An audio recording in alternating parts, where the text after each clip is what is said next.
मीलिया का allopathy treatment जो होता है वो है क्रायो सर्जरी की जाती है, लेज़र किया जाता है या एक्सट्रैक्ट किया जाता है, लेकिन इन सब कॉजेज या और ट्रिगर हो जाता है और एक्सेसिव फॉर्म में होता है। लेकिन होम्योपैथिक ट्रीटमेंट आप जब लेते हैं तो ये एक उसकी रूट कॉज को ठीक करते हुए परमानेंट ठीक करता है। तो इसीलिए मीलिया की ट्रीटमेंट के लिए होम्योपैथिक ट्रीटमेंट बहुत बेस्ट ट्रीटमेंट है। और क्योंकि होम्योपैथिक ट्रीटमेंट में मीलिया एक प्रॉपर तरीके से हम रिमूव कर सकते हैं। मिसकंसेप्शन होता है कि होम्योपैथी टाइम लगता है, लेकिन होम्योपैथी में हम एक कंप्लीट क्योर दे सकते हैं। लेकिन अगर आपकी प्रॉब्लम बहुत सीवियर है, अगर क्रॉनिक केस है तो उसमें टाइम लगेगा, अगर एक्यूट केस है तो उसमें इतना टाइम नहीं लगता। तो होम्योपैथिक मेडिसिन में हम कुछ स्किन टॉनिक देते हैं ओवरनाइट लगाने के लिए, स्किन फेस पैक देते हैं। क्या होता है, मीलिया होने का क्या कॉज है और मीलिया का क्या ट्रीटमेंट है कि हम परमानेंट रिलीफ पा सकें।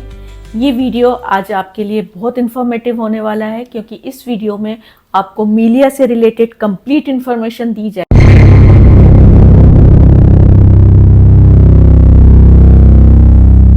Welcome to doctor Hussain's YouTube channel.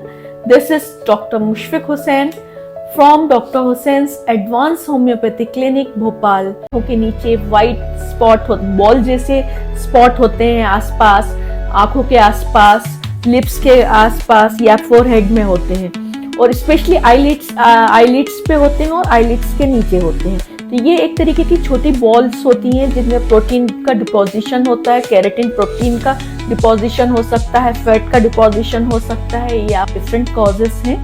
सबसे पहली चीज़ तो ये होता ही है क्योंकि एक्सफोलिएट नहीं कर पाती, ट्रैप्ड हो जाती है, इस वजह से ये सिस्ट फॉर्म में मीलिया बन जाता है, फेस के और आईलिड्स के नीचे बन जाता है। इसका होने का कॉज बहुत लोगों में डिफरेंट कॉजेस होते हैं।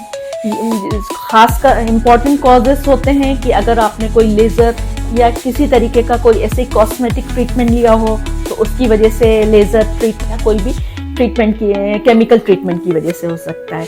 सेकंड कॉज होता है, ज़्यादातर लोग सोशल मीडिया में देखकर या किसी भी फ्रेंड फैमिली के सजेशन पे उसको रिलीफ मिला था, उस बेस पे वो क्रीम सजेस्ट कर देते हैं और वो क्रीम उनको नहीं सूट करता और इस तरीके का एबनॉर्मलिटीज़ और इस तरीके का रीग्रोथ कर देता है। क्योंकि स्किन की जो पोर होते हैं वो उनको कोगुलेट करके, उनको क्लोज करके इस तरीके का डिपोजिशन हो जाता है। प्रॉपर तरीके से क्लीनिंग नहीं होने की वजह से भी मीलिया हो सकता है। सेकंड कॉज जो बहुत इंपॉर्टेंट है, वो थर्ड कॉज है एक्सफोलिएट